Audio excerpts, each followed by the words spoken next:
Terima kasih, misalnya untuk berdiri, mari kita menyanyikan lagu PKJ 7, Bersyukurlah pada Tuhan.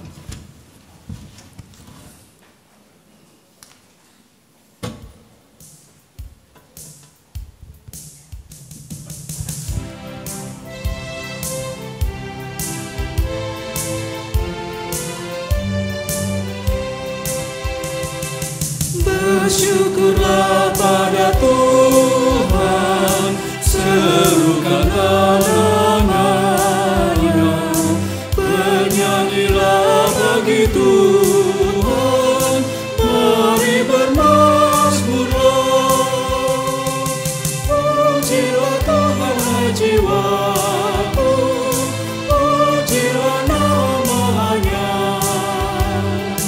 Aku hendak bernyanyi seumur hidupku.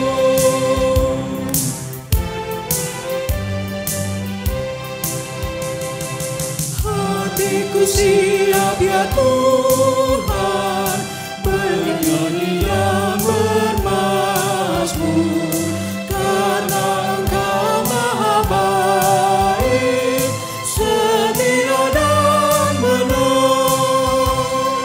Pujilah Tuhan hai jiwaku, pujilah namanya.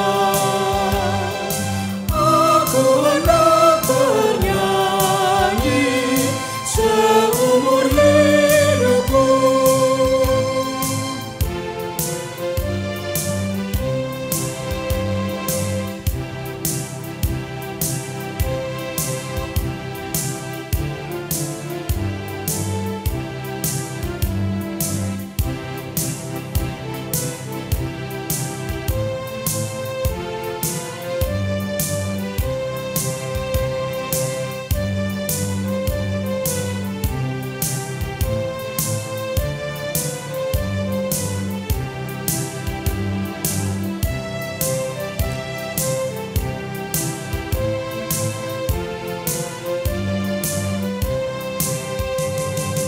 Aku hendak meragukan Allahku dan Rajaku, dan memuliakan namanya untuk selamanya.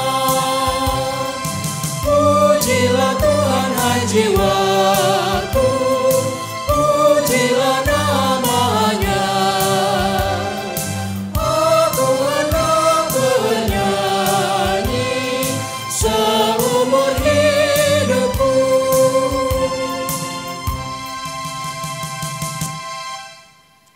Kebaktian ini berlangsung di dalam nama Bapa, Anak, dan Roh Kudus.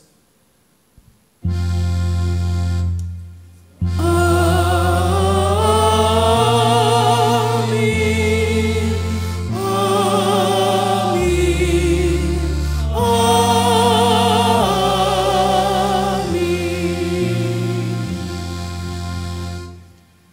Kasih karunia dan damai sejahtera dari Allah Bapa kita dan dari Tuhan Yesus Kristus menyertai saudara-saudari sekalian.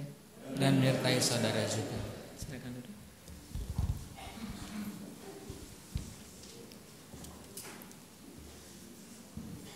Selamat pagi Bapak Ibu, rekan-rekan semua. Seringkali ketika berbicara Paskah, umat Kristen hanya mentok sampai di Paskah pertama istilahnya. Kalau minggu lalu kita merayakan Paskah, lalu biasanya sampai di sana saja. Padahal kalau mau dilihat lebih jauh, dalam Alkitab justru Kristus menampakkan diri kepada murid-muridnya beberapa hari setelah kebangkitannya. Peristiwa Paskah masih ada. Paskah 1, Paskah 2. Minggu ini kita masuk dalam Paskah 2.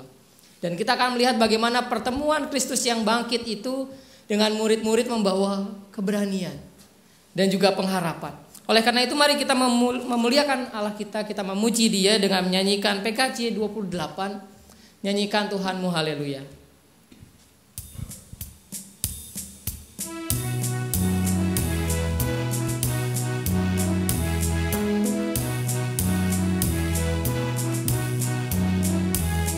Nyanyikan Tuhanmu haleluya, haleluya.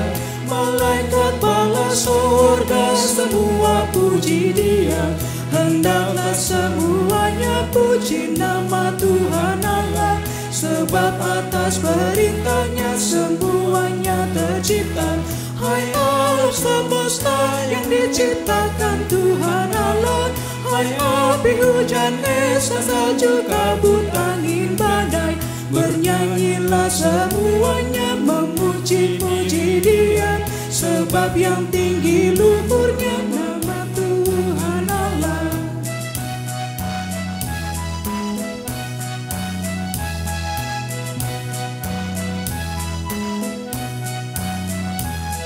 Nyanyikan Tuhanmu, haleluya, haleluya. Malaikat kerubin, serafim pun puji Dia, yang mendirikan semuanya untuk selamanya. Keagungannya mengatasi langit alam raya. Wahai saudara raya serta pemerintah dunia, teruna anak darah, orang tua dan yang muda, bunyikan bagi Tuhanmu seruling dan kecapi, dan puji Dia dengan sorak-sorai dan menari.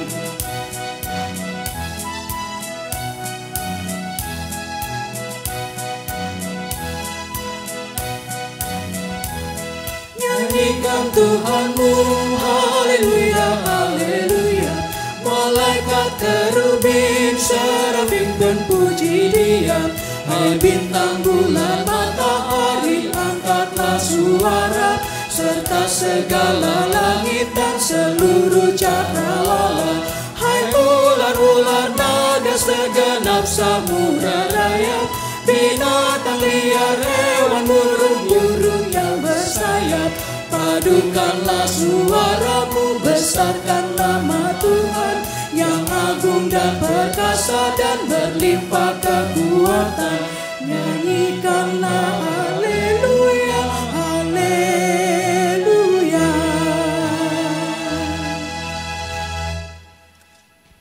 Mari kita mengaku dosa di hadapan Tuhan.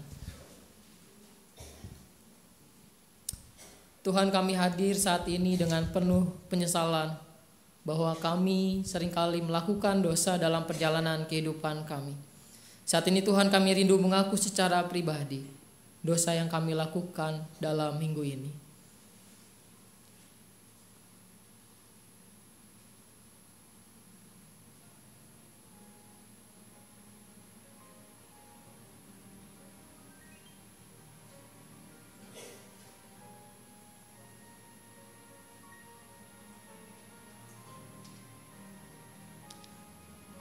Tuhan, inilah dosa yang kami lakukan.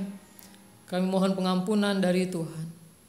Mampukan kami untuk keluar dari belenggu dosa ini. Mampukan kami hidup seturut dengan kehendak-Mu. Kami yakin dan percaya Tuhan adalah Tuhan yang Maha Pengasih, yang senantiasa mengampuni dosa dan memampukan kami untuk tidak lagi kembali ke dalamnya. Hanya dalam nama Tuhan Yesus Kristus kami berdoa. Amin. Jikalau Tuhan tidak menebusku,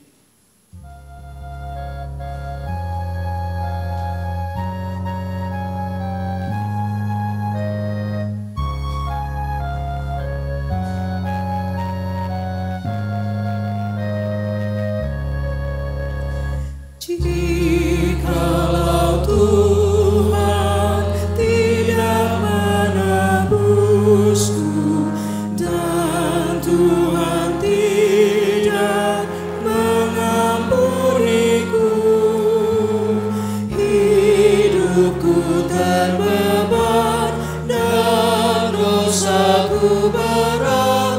Marilah ya Tuhan jamah diriku, marilah ya Tuhan jamah diriku.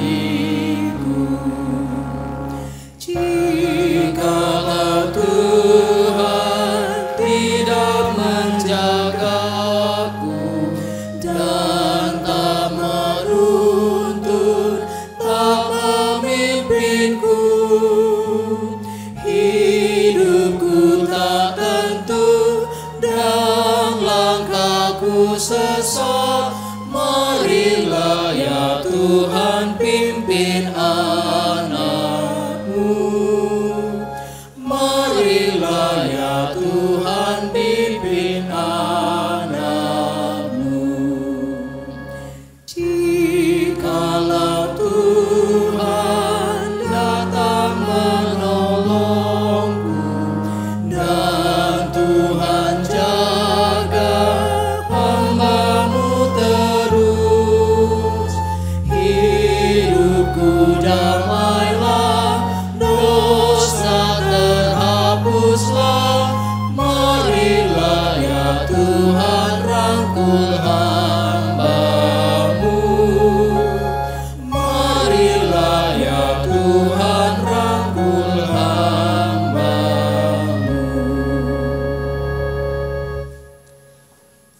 Bagi setiap kita yang mengaku dosa di hadapan Tuhan, terimalah berita anugerah yang diambil dari Mazmur 51 ayat yang ke-8.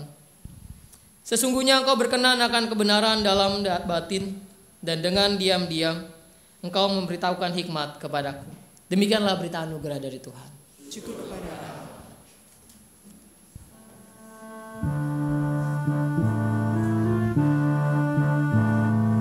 Salam kawanku, salam kawanku, salam, salam. Damai Kristus besertamu. Salam, salam. Salam kawanku, salam kawanku, salam, salam. Damai Kristus besertamu. Salam, salam. Salam kawanku, salam kawanku, salam, salam. Damai Kristus besertamu. Salam, salam.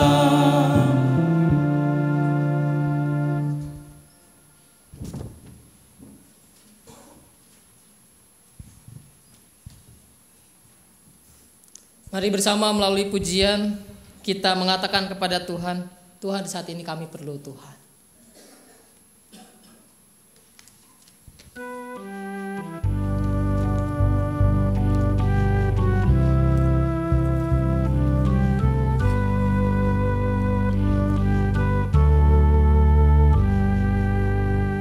Di saat ini kau perlu Tuhan. Di saat ini kau perlu jangkau.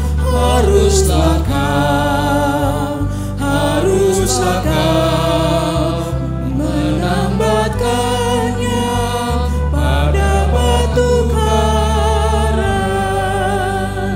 Ialah Yesus, sang batu karang, juru selamat satu-satunya.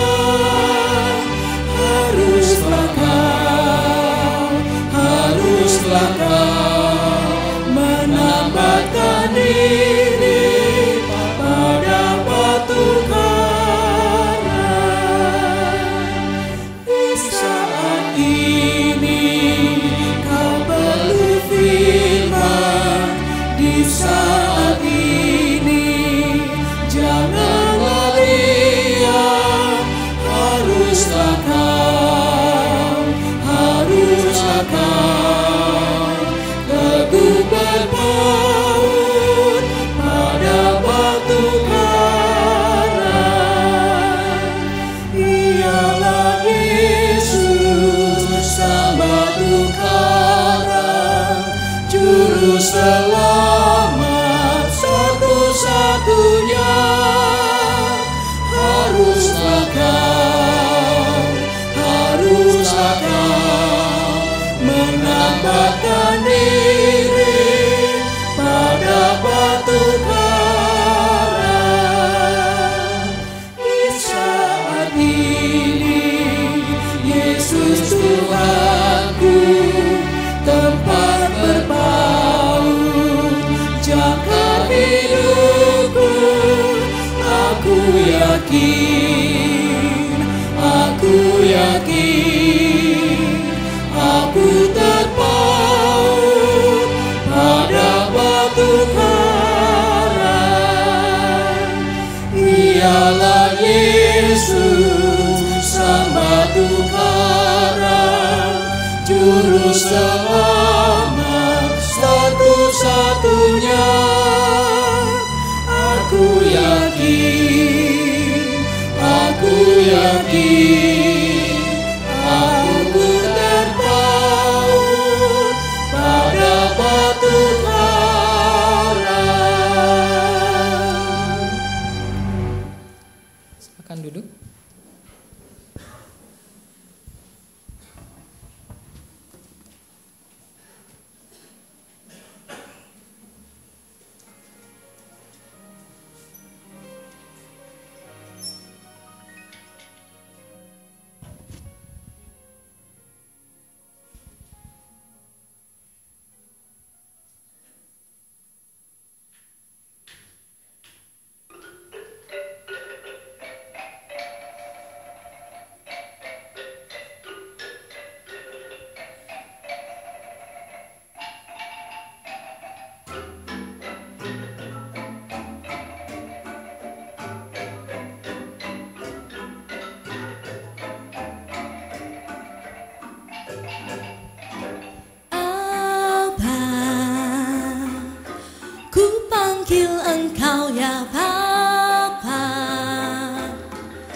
nama terindah di dalam hidupku, lebih dari segalanya. Oh, apa ku panggil Engkau ya Bapa, Kau layakkan aku jadi anakmu, memanggilmu Yesus, lebih tinggi dari langit. Begitulah kasih Bapa, lebih dalam dari lautan. Engkau mengasihiku, lebih luas dari bumi, tak terjangkau pikiranku. Semuanya Kau sediakan bagiku. Yesus, ku cinta Kau.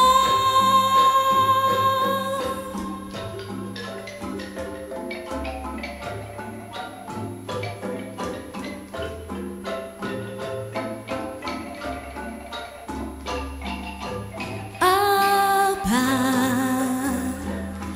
ku panggil Engkau ya Bapa,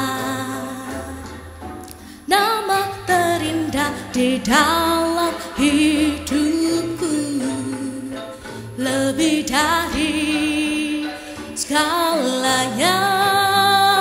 Oh, apa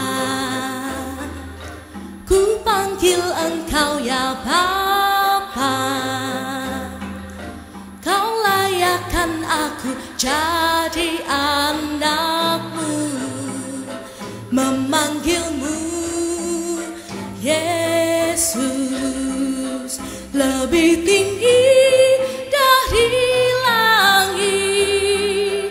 Begitulah kasih Bapa, lebih dalam dari lautan. Engkau mengasihiku, lebih luas dari bumi, tak terjangkau pikiranku. Semuanya Kau sediakan bagiku. Yesus, ku cinta Kau. Yesus, ku cinta Kau. Yesus, ku cinta Kau. Kau Allahku, Rajaku, selamanya Kau Bapakku, Rajaku, selamanya.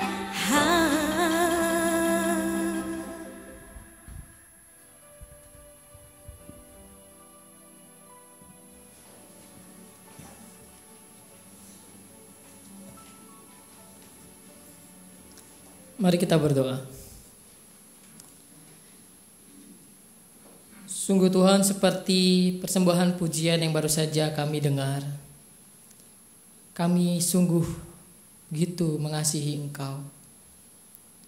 Oleh karena itu Tuhan, mampukan kami saat ini boleh hidup seturut dengan kehendak-Mu.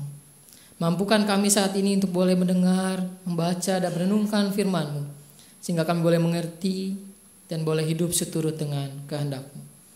Berbicaralah Tuhan dan mampukan kami anak-anak-Mu. Di dalam nama Tuhan Yesus kami berdoa. Amin.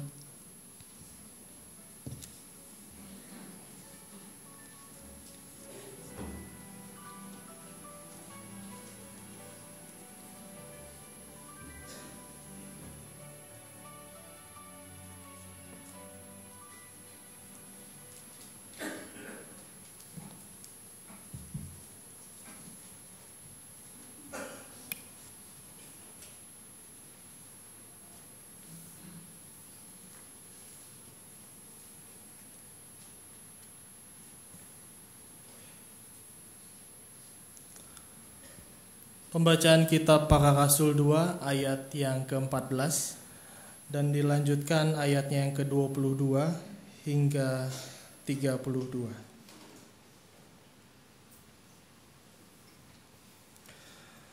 Maka bangkitlah Petrus berdiri dengan ke-11 rasul itu, dan dengan suara nyaring ia berkata kepada mereka, "Hai kamu orang Yahudi dan kamu semua yang tinggal di Yerusalem, ketahuilah dan camkanlah perkataanku ini. Hai orang-orang Israel, dengarlah perkataan ini. Yang aku maksudkan ialah Yesus dari Nazaret, seorang yang telah ditentukan Allah dan yang dinyatakan kepadamu dengan kekuatan-kekuatan dan mujizat-mujizat dan tanda-tanda yang dilakukan oleh Allah dengan perantaraan Dia di tengah-tengah kamu, seperti yang kamu tahu. Dia yang diserahkan Allah menurut maksud dan rencananya telah kamu salibkan dan kamu bunuh oleh tangan bangsa-bangsa durhaka. Tetapi Allah membangkitkan dia dengan melepaskan dia dari sengsara maut, karena tidak mungkin ia tetap berada dalam kuasa maut itu. Sebab Daud berkata tentang dia, "Aku senantiasa memandang kepada Tuhan, karena ia berdiri di sebelah kananku, aku tidak goyah. Sebab itu hatiku bersuka cita dan jiwaku bersorak-sorak. Bahkan tubuhku akan diam dengan tenteram. Sebab engkau tidak menyerahkan aku kepada dunia orang mati dan tidak membiarkan orang kudusmu melihat kebinasaan. Engkau memberitahukan kepadaku jalan kehidupan. Engkau akan melimpahi aku dengan sukacita di hadapanmu." Saudara-saudara, aku boleh berkata-kata dengan terus terang kepadamu tentang Daud, bapa bangsa kita. Ia telah mati dan dikubur, dan kuburannya masih ada pada kita sampai hari ini. Tetapi ia adalah seorang nabi dan ia tahu bahwa Allah telah berjanji kepadanya dengan mengangkat sumpah bahwa ia akan mendudukan seorang dari keturunan Daud sendiri di atas tahtanya.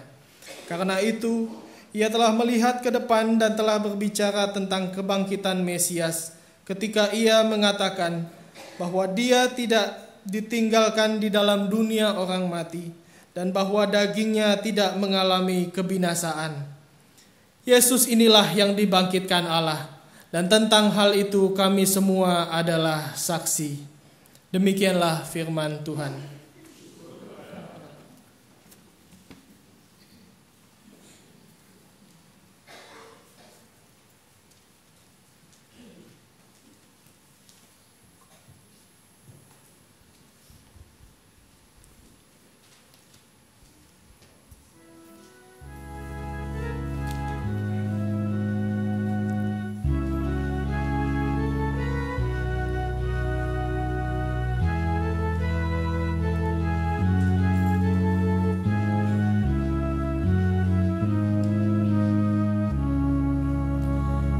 Jaga aku ya Allah, ku berlindung padamu.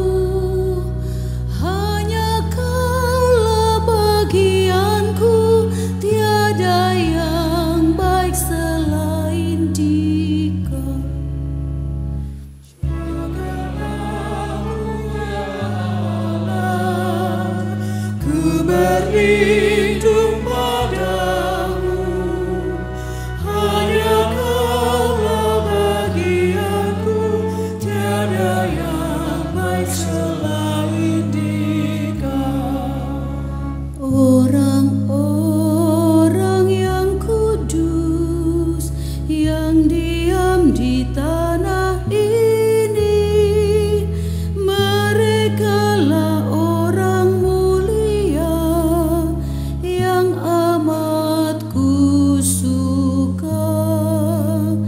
banyaklah kesedihan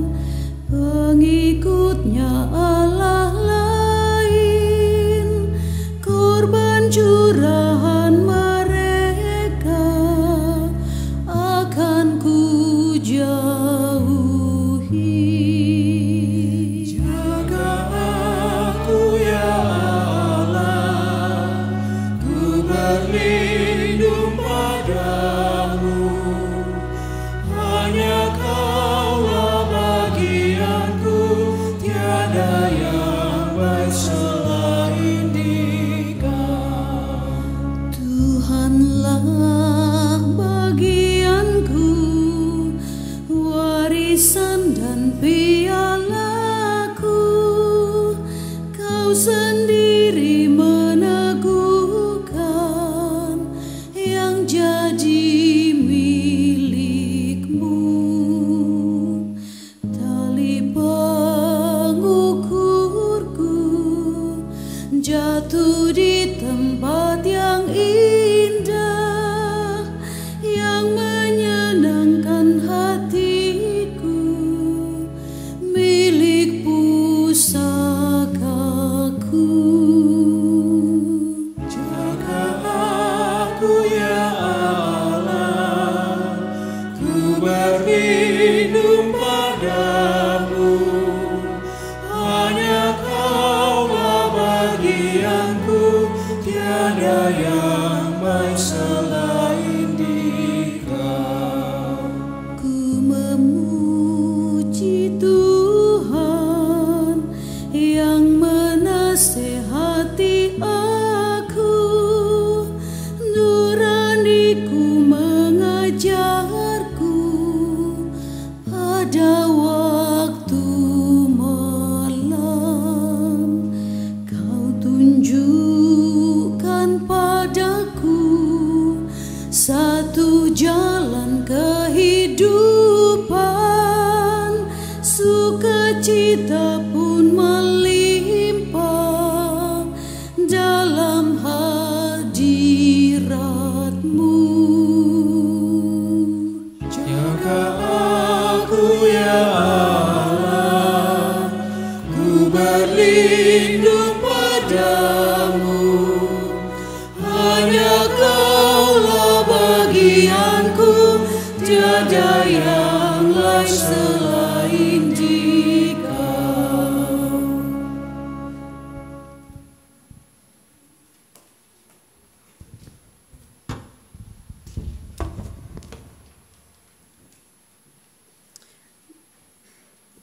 Pembacaan kitab 1 Petrus 1 ayat 3 sampai 9. Terpujilah Allah dan Bapa Tuhan kita Yesus Kristus, yang karena rahmat-Nya yang besar telah melahirkan kita kembali oleh kebangkitan Yesus Kristus dari antara orang mati kepada suatu hidup yang penuh pengharapan, untuk menerima suatu bagian yang tidak dapat binasa, yang tidak dapat cemar, dan yang tidak dapat layu, yang tersimpan di sorga bagi kamu, yaitu kamu yang dipelihara dengan kekuatan Allah karena imanmu sementara kamu menantikan keselamatan yang telah tersedia untuk dinyatakan pada zaman akhir. Bergembiralah akan hal itu, sekalipun sekarang ini kamu seketika harus berduka cita oleh berbagai-bagai pencobaan.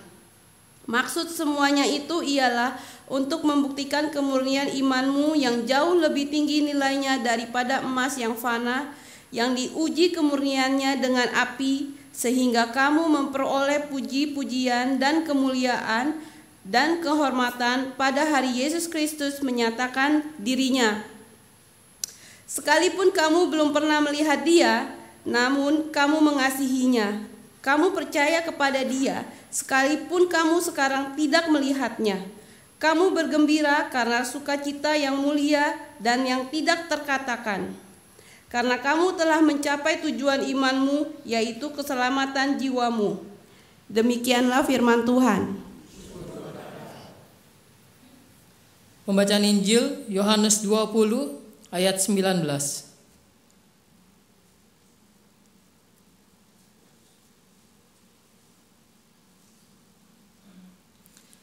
Ketika hari sudah malam pada hari pertama minggu itu, berkumpullah murid-murid Yesus di suatu tempat dengan pintu-pintu yang terkunci karena mereka takut kepada orang-orang Yahudi. Pada waktu itu datanglah Yesus dan berdiri di tengah-tengah mereka dan berkata, "Damai sejahtera bagi kamu." Dan sesudah berkata demikian, Ia menunjukkan tangannya dan lambungnya kepada mereka. Murid-murid itu bersuka cita ketika mereka melihat Tuhan. Maka kata Yesus sekali lagi, "Damai sejahtera bagi kamu. Sama seperti Bapa mengutus aku, demikian juga sekarang aku mengutus kamu." Dan sesudah berkata demikian, ia mengembusi mereka dan berkata, terimalah Roh Kudus. Jikalau kamu mengampuni dosa orang, dosanya diampuni. Dan jikalau kamu menyatakan dosa orang tetap ada, dosanya tetap ada. Tetapi Thomas, seorang dari ke-12 murid itu, yang disebut Didimus, tidak ada bersama-sama mereka ketika Yesus datang ke situ. Maka kata murid-murid yang lain itu kepadanya, kami telah melihat Tuhan. Tetapi Thomas berkata kepada mereka, sebelum aku melihat bekas paku pada tangannya, dan sebelum aku mencucukkan jariku ke dalam bekas paku itu, dan mencucukkan tanganku ke dalam lambungnya, sekali-kali aku tidak akan percaya. 8 hari kemudian murid-murid Yesus berada kembali dalam rumah itu, dan Thomas bersama-sama dengan mereka. Sementara pintu terkunci, Yesus datang dan ia berdiri di tengah-tengah mereka dan berkata, damai sejahtera bagi kamu. Kemudian ia berkata kepada Thomas, taruhlah jarimu di sini dan lihatlah tanganku. Hulurkanlah tanganmu dan cucukkan ke dalam lambungku, dan jangan kau tidak percaya lagi, melainkan percayalah. Thomas menjawab dia, ya Tuhanku dan Allahku. Kata Yesus kepadanya, karena engkau telah melihat aku maka engkau percaya. Berbahagialah mereka yang tidak melihat namun percaya. Memang masih banyak tanda lain yang dibuat Yesus di depan mata murid-muridnya yang tidak tercatat dalam kitab ini. Tetapi semua yang tercantum di sini telah dicatat, supaya kamu percaya bahwa Yesuslah Mesias, Anak Allah, dan supaya kamu oleh imanmu memperoleh hidup dalam namanya. Demikian pembacaan Injil Yesus Kristus. Berbahagialah mereka yang mendengarkan firman Allah dan yang meliharanya. Haleluya.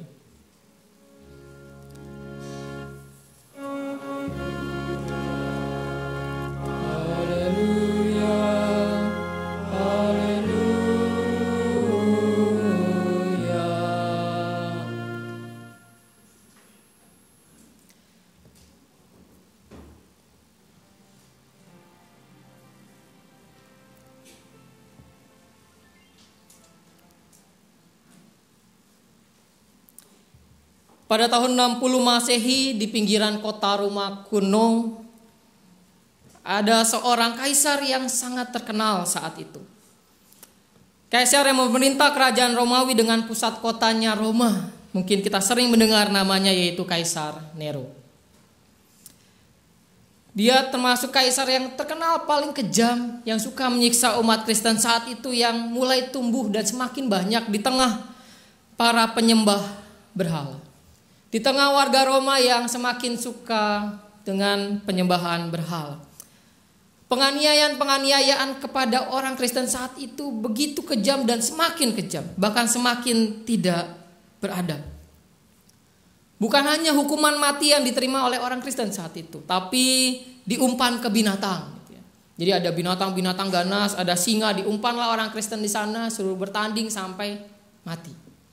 Lalu juga dijadikan gladiator atau ratusan ribuan orang sekaligus diikat di tiang-tiang.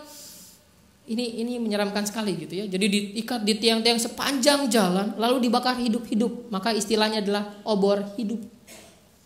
Sepanjang jalan yang cukup panjang, orang-orang Kristen akan diikat kepada tiang-tiang lalu dibakar, sehingga pada malam hari obor itu begitu terang. Orang melihat dari jauh seperti obor, padahal itu adalah tubuh orang-orang Kristen yang dibakar hidup-hidup. Tapi bagi Kaisar Nero itu adalah sebuah hiburan.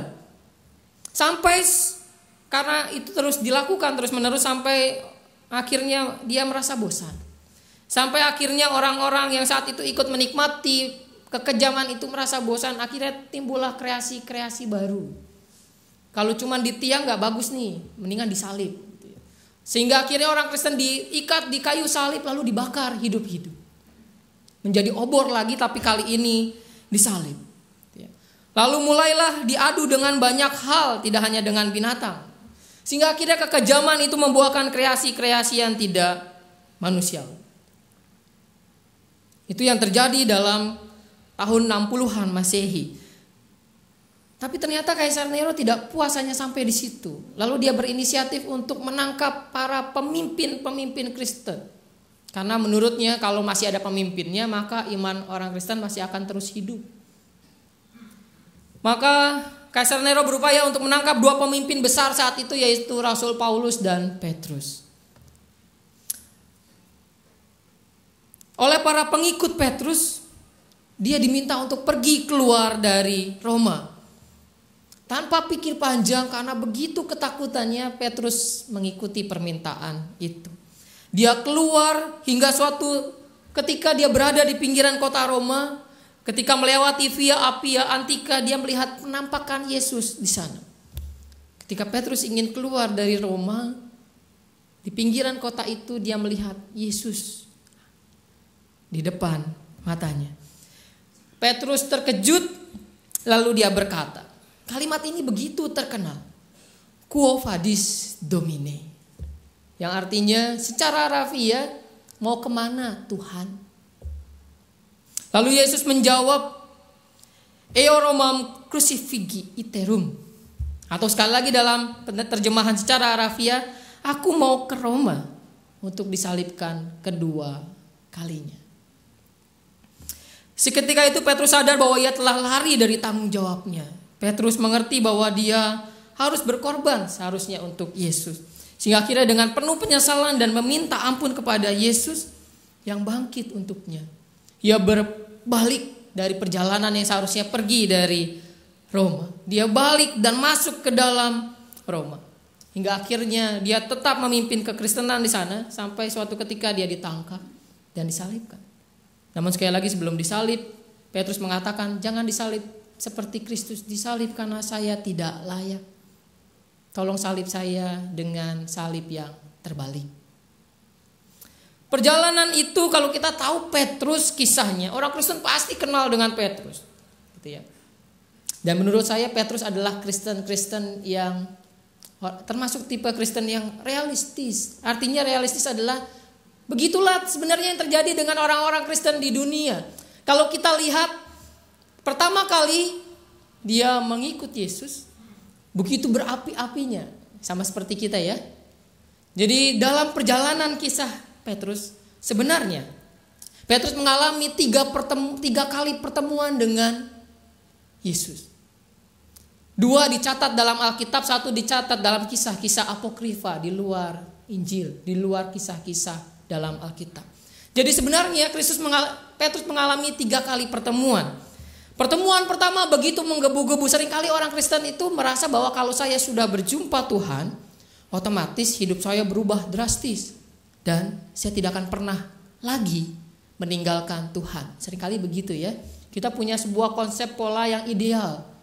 Kalau saya sudah berjumpa dengan Tuhan secara pribadi, maka saya tidak akan pernah menyangkal lagi. Saya tidak akan pernah meninggalkan Tuhan lagi. Dan hidup saya akan lurus terus. Tapi kita lihat dalam perjalanan iman Petrus gak begitu. Pertama kali dia ketemu Yesus, apa yang terjadi begitu menggebu-gebu. Dia tidak akan meninggalkan Yesus, dia tidak akan pernah menyangkal Yesus. Tapi kenyataannya ketika Yesus ditangkap, apa yang terjadi? Dia menyangkal, kabur, sembunyi, dia takut. Bahkan ketika Yesus mati, dia bersama murid-muridnya juga bersembunyi. Tidak ada lagi gegap gempita emosi itu. Saya tidak akan meninggalkan Yesus, gak ada. Perjumpaan pertama dengan Yesus ternyata masih membuat Petrus meninggalkan Tuhannya. Lalu kalau kita baca lagi dalam kisah Yohanes, tadi kita baca Yohanes 20 ya. Di sana kita melihat murid-murid yang ketakutan, tapi ketika Yesus bangkit dan datang serta menyapa mereka, ada sebuah sukacita besar. Kebangkitan Kristus membawa sukacita yang luar biasa. Bahkan untuk Thomas yang masih ragu-ragu. Tapi ketika dia yakin Yesus bangkit, dia pun turut bersukacita. Kita melihat dalam pasal berikutnya, pasal 21, Kristus juga menyapa Petrus. Pertemuan kedua. Perjumpaan secara pribadi dengan Tuhan. Bahkan perjumpaan ini dilakukan dalam kehidupan sehari-hari yang sederhana. Bukan dalam sebuah hal-hal yang spektakuler. Misalnya Petrus mau ketabrak sama misalnya saat itu kuda gitu kan, belum ada mobil ya. Kuda nggak jadi karena terselamatkan lalu bertemu Yesus. Tidak dalam hal yang spektakuler seperti itu. Tapi dalam apa? Kalau kita baca Yohanes 21, Yesus menyediakan makan siang dengan ikan goreng gitu ya. Hal yang sederhana, perjumpaan sederhana dengan Kristus. Perjumpaan kedua dengan Kristus di sana. Tapi apa yang terjadi kalau kita tadi mendengarkan kisah dari Apokrifa tadi. Kisah bagaimana ternyata Petrus pun masih meninggalkan Yesus. Padahal sudah mengalami perjumpaan yang kedua. Dia masih kabur dari Roma. Dia masih takut mati. Dia masih takut bahwa dia akan disalibkan, disiksa. Bahkan dia sudah membayangkannya aja seram. Entah saya akan mati seperti apa, disalibkankah? Apakah saya akan dibakar hidup-hidup, dijadikan oborkah? Apakah saya akan diajak untuk bertanding dengan harimau sampai mati? Membayangkannya saja sudah seram. Mungkin kalau kita dalam posisi Petrus, kita juga akan kabur. Kalau kita dalam posisi Petrus melihat setiap hari banyak orang Kristen dibakar hidup-hidup, dikasih makan kepada singa, wah kita mungkin ketakutan juga. Makanya tadi saya mengatakan bahwa Petrus termasuk orang-orang Kristen yang realistis. Yang ketika melihat sebuah penderitaan ya kabur. Ketika melihat sesuatu hal yang menakutkan ya pergi.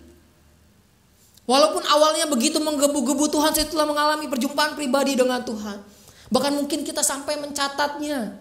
Ada tanggalnya, ingat begitu luar biasa peristiwanya. Tapi ternyata masih juga meninggalkan Tuhan. Sampai akhirnya pertemuan ketiga dengan Yesus membuahkan kematian untuk Petrus.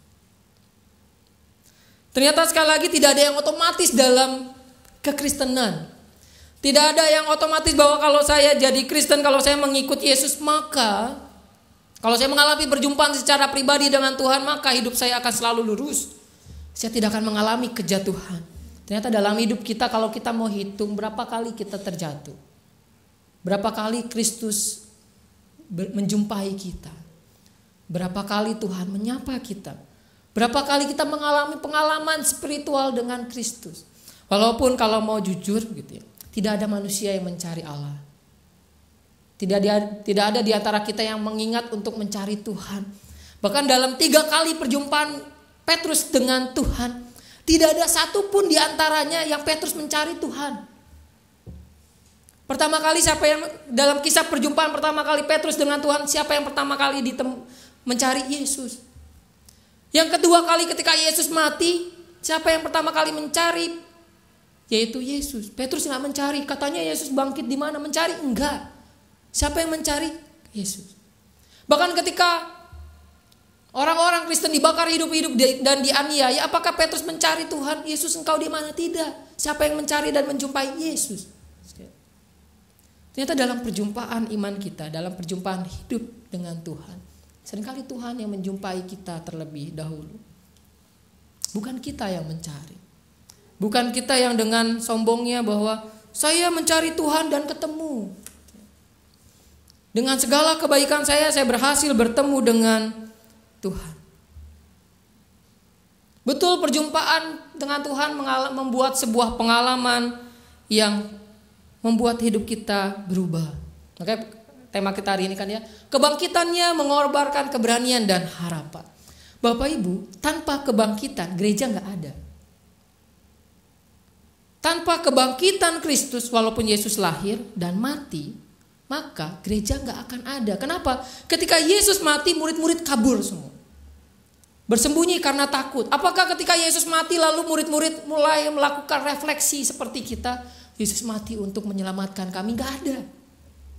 Ketakutan semuanya. Gak ada yang merasa bahwa kematian Yesus ini untuk saya. Kematian Yesus ini sebuah pengorbanan besar yang mulia, gak ada. Ketika Yesus mati semuanya kabur, semuanya sembunyi. Gak ada sebuah refleksi teologis di sana. Gak ada yang namanya ini disalib itu sebuah kemuliaan, gak ada. Tapi ketika Kristus bangkit, menyapa murid-murid secara pribadi, mendatangi mereka seperti kisah-kisah yang kita baca, termasuk juga dalam Yohanes, ketika Yesus datang menjumpai mereka secara pribadi, terjadilah pengalaman spiritual.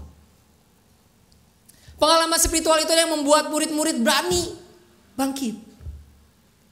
Dengan berani mereka keluar dari persembunyiannya itu, lalu bercerita banyak hal tentang Kristus. Bahkan kalau kita baca tadi dalam Kisah Para Rasul, bagaimana Petrus berkhotbah dengan beraninya.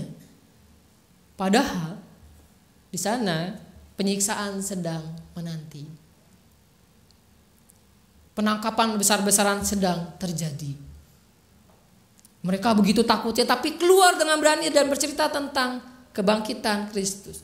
Barulah di sana mereka mulai merefleksikan Yesus mati buat kami. Karena kebangkitannya. Pengalaman spiritual itu membuat kita yang penakut ini seringkali menjadi pemberani. Tapi gak otomatis. Butuh proses kan ya. Mungkin ada yang seperti Petrus di antara kita.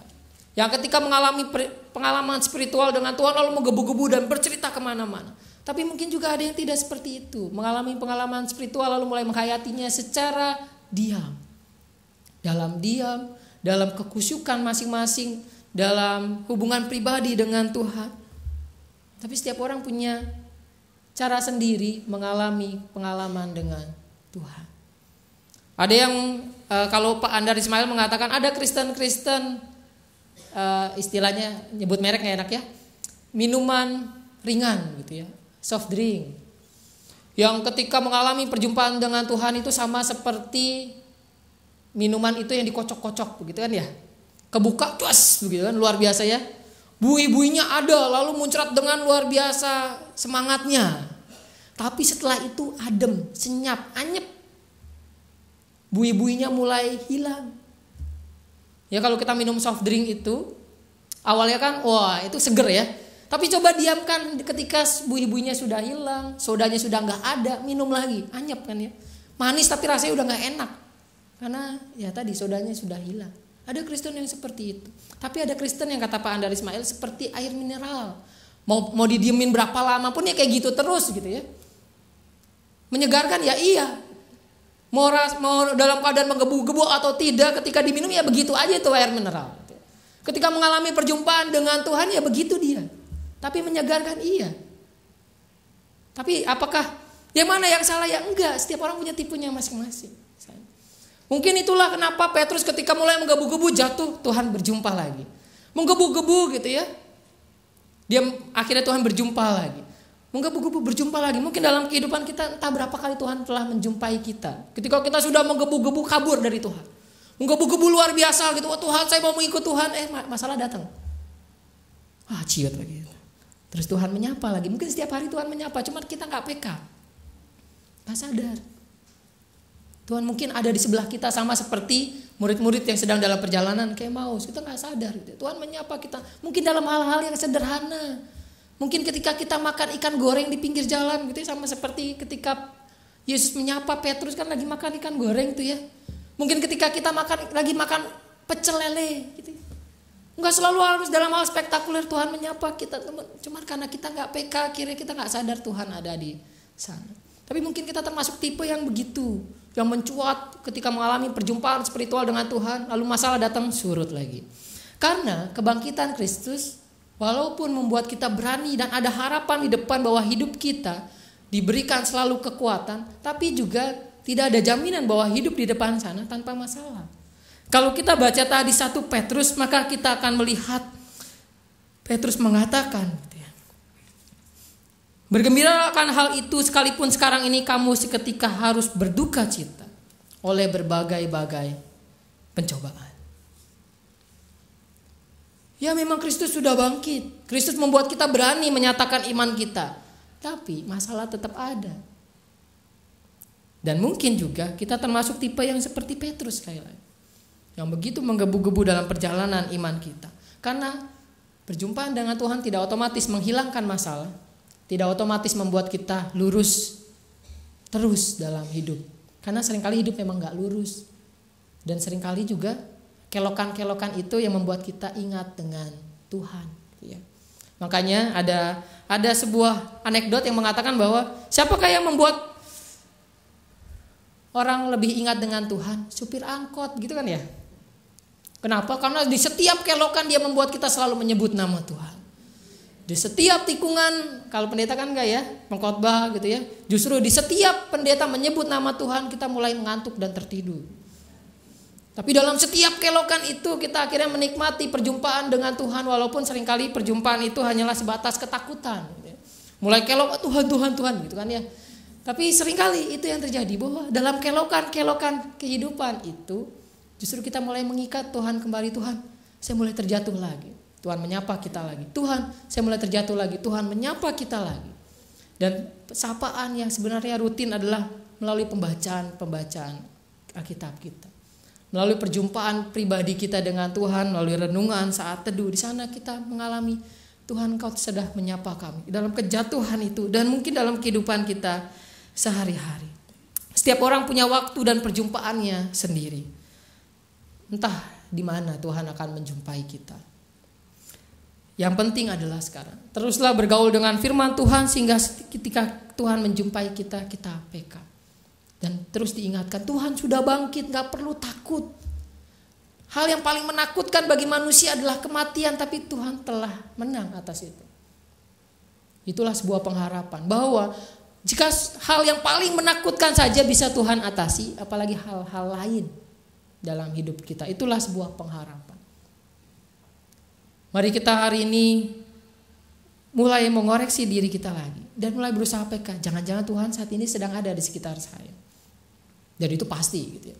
Jangan-jangan Tuhan sedang mau menyapa saya ketika saya sedang parkir. Karena spiritualitas Kristiani bukan spiritualitas yang dibatasi dinding-dinding gereja. Seringkali kita menganggap, oh masa parkir ketemu Tuhan, kata siapa gitu ya. Dalam hal apapun kita bisa berjumpa Tuhan di sana. Lagi parkir gitu ya. Tadi lagi makan di jalan. Bahkan ketika kita sedang menunggu lampu merah berganti lampu hijau, mungkin kita juga akan berjumpa dengan Tuhan di sana. Kita nggak bisa menebak kapan berjumpa Tuhan. Dan kita nggak bisa menebak perjumpaan keberapa kalikah dengan Tuhan yang membuat kita bisa hidup seturut dengan Tuhan 100%. Tapi biarlah itu proses kehidupan. Karena kekristenan itu sebuah proses. Biarlah mau berapa kali pun berjumpa dengan Tuhan, selalu ingat Tuhan berserta kita. Tuhan, mungkin saya hari ini gagal, saya jatuh lagi. Tapi terima kasih Tuhan, Tuhan telah berjumpa saya lagi. Dan saya mau bangkit lagi. Terus begitu. Sampai mungkin kita tidak akan mati seperti para rasul itu. Petrus disalib terbalik, Paulus dipenggal gitu ya. Bartolomeus itu dikuliti dan lain sebagainya. Tapi mungkin kita punya cara sendiri untuk berjumpa dengan Tuhan. Kita punya cara sendiri untuk hidup dalam Tuhan. Kita punya cara sendiri mati di dalam Tuhan. Tapi yang jelas perjumpaan itu akan terus menerus. Kalau kita yang saat ini sudah terjatuh dalam dosa, jangan berputus asa. Tuhan sedang ingin berjumpa lagi dengan kita. Jangan akhirnya minder lalu, Tuhan saya penuh dosa, saya jijik dan najis. Padahal saya sudah dibaptis, saya sudah mengalami perjumpaan dengan Tuhan. Tapi ternyata hidup saya gak baik-baik saja. Jangan takut, Tuhan Maha Pengasih dan Pengampun, sekarang mungkin Dia sedang menyapa kita. Amin.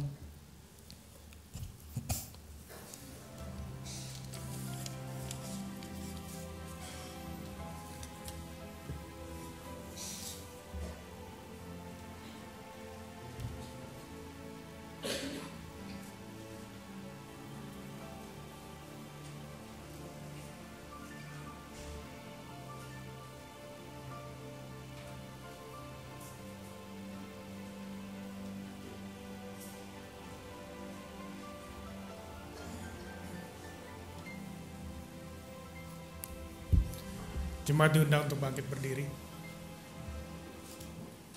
Bersama dengan umat Allah di masa lalu, masa kini, dan masa depan, dan mengingat pengakuan pada baptisan kita, marilah kita menyatakan pengakuan iman kita seturut dengan iman rasuli. Aku percaya kepada Allah, Bapa yang Maha Kuasa, Khalik langit dan bumi, dan pada Yesus Kristus, Anak yang tunggal Tuhan kita, yang dikandung dari Roh Kudus, lahir dari anak darah Maria, yang menderita sengsara di bawah pemerintahan Pontius Pilatus, salibkan, mati dan kuburkan, turun dalam kerajaan maut. Pada hari yang ketiga bangkit pula dari antara orang mati, naik ke surga, duduk sebelah kanan Allah, Bapa yang Maha Kuasa, dan dari sana Ia akan datang untuk menghakimi orang hidup dan yang mati. Aku percaya kepada Roh Kudus, gereja yang kudus dan am, persekutuan orang kudus, pengampunan dosa, kebangkitan orang mati, dan hidup yang kekal. Silakan duduk kembali.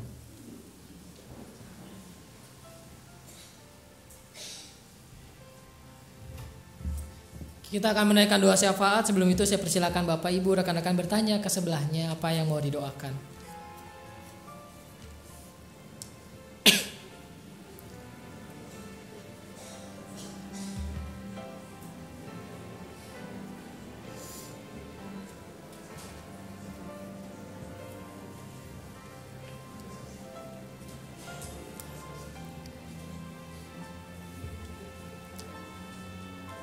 Mari kita bersatu dalam doa. Tuhan, kami bersyukur untuk kesempatan kami akan menaikkan doa syafaat.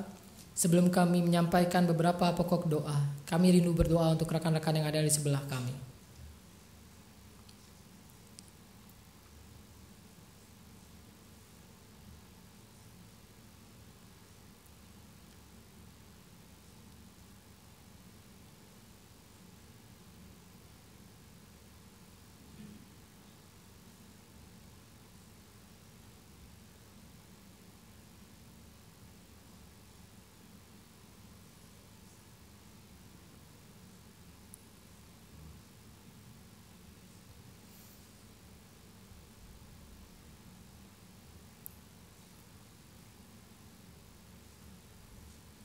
Tuhan, inilah doa kami untuk rekan-rekan kami.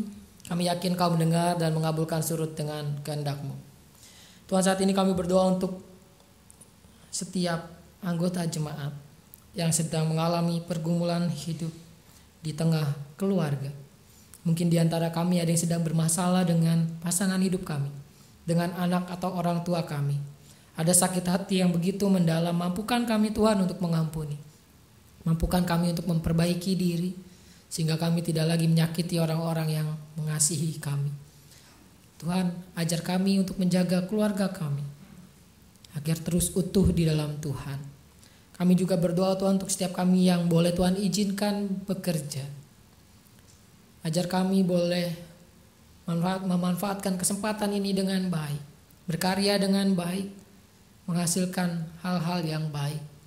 Juga untuk setiap kami yang masih dalam proses pencarian kerja, kiranya Engkau yang membantu kami, menolong kami untuk mendapatkan pekerjaan yang tepat, pekerjaan yang membuat kami menjadi lebih baik dari pribadi yang sebelumnya.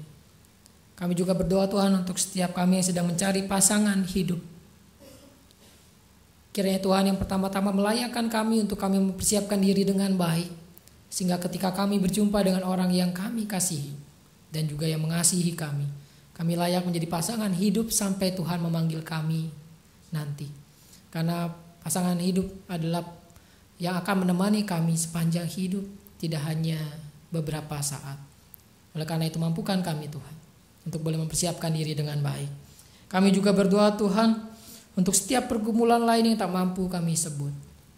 Engkau yang tahu, Engkau yang menyelidiki hati setiap kami, Engkau yang selalu hadir dalam keluarga kami, dalam setiap pekerjaan kami, dalam setiap hubungan kami dengan sesama kami. Mampukan kami Tuhan untuk menyelesaikan setiap masalah yang terjadi dalam kehidupan kami. Kiranya Tuhan yang senantiasa memampukan dan menguatkan.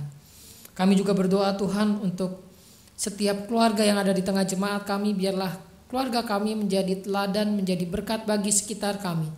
Sehingga ketika orang sekitar melihat keluarga kami, mereka melihat ada kasih Kristus di dalamnya. Kami juga berdoa Tuhan untuk jemaat dan simpatisan yang sedang sakit dan juga dalam masa pemulihan. Kiranya Tuhan yang boleh melawat, Tuhan yang boleh pakai obat-obatan, tenaga medis dan semua perlengkapan medis serta hal-hal lain yang menunjang untuk boleh menyembuhkan dan memulihkan. Kami yakin dan percaya Tuhan mengasihi setiap kami. Tuhan menyembuhkan kami seturut dengan kehendak-Mu. Kami juga berdoa Tuhan untuk setiap kami, khususnya para lansia di tengah usia lanjutnya. Kiranya Tuhan yang berikan selalu sukacita, berikan pengharapan dan kekuatan, sehingga di tengah kelemahan fisik mereka boleh terus memuji, memuliakan Tuhan, boleh terus melihat Tuhan itu baik. Kami juga berdoa Tuhan untuk proses pengurusan izin rumah ibadah GKI Kafling Polri. Kiranya Tuhan yang boleh terus turut campur tangan.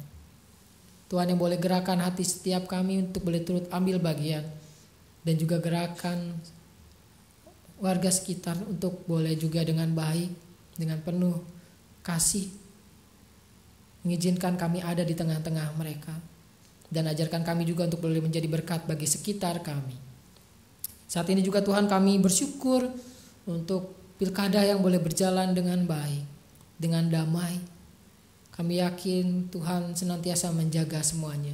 Dan kami bersyukur juga Tuhan, apabila nanti kami akan mendapatkan gubernur dan wakil gubernur yang baru, Kiranya Tuhan yang boleh pimpin dan jaga, agar Jakarta boleh menjadi lebih baik, agar Jakarta boleh terus dipenuhi dengan kasih Tuhan. Kami juga berdoa untuk hal-hal lain yang tak mampu kami sebut. Kiranya Tuhan yang boleh mengerti, menjamah, dan menyelidiki setiap kami. Inilah doa yang kami naikkan Tuhan, seturut dengan doa yang Tuhan ajarkan kepada kami. Bapa kami yang ada di surga, dikuduskanlah nama-Mu, datanglah kerajaan-Mu, jadilah kehendak-Mu di bumi seperti di surga. Beri kami hari ini makanan yang secukupnya. Ampuni salah kami, seperti kami ampuni yang bersalah pada kami. Jangan bawa kami dalam pencobaan, melainkan lepaskan kami dari yang jahat. Sebab Allah yang punya kerajaan dan kuasa dan kemuliaan sampai selama-lamanya.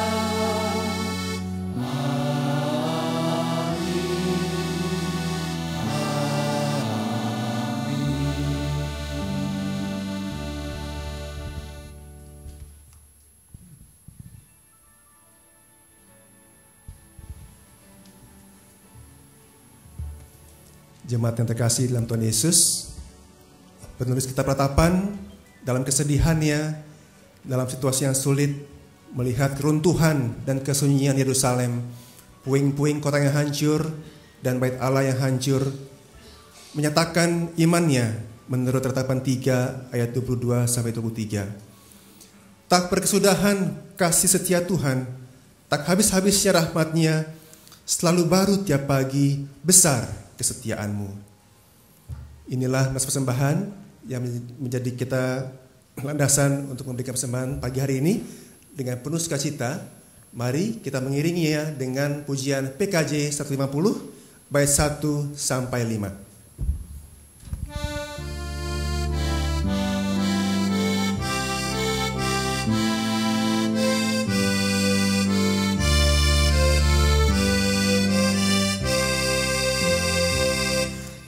Tuhan, hanya inilah yang dapat ku beri padamu, ungkapan syukur apalah dibanding berkat karunia-Mu.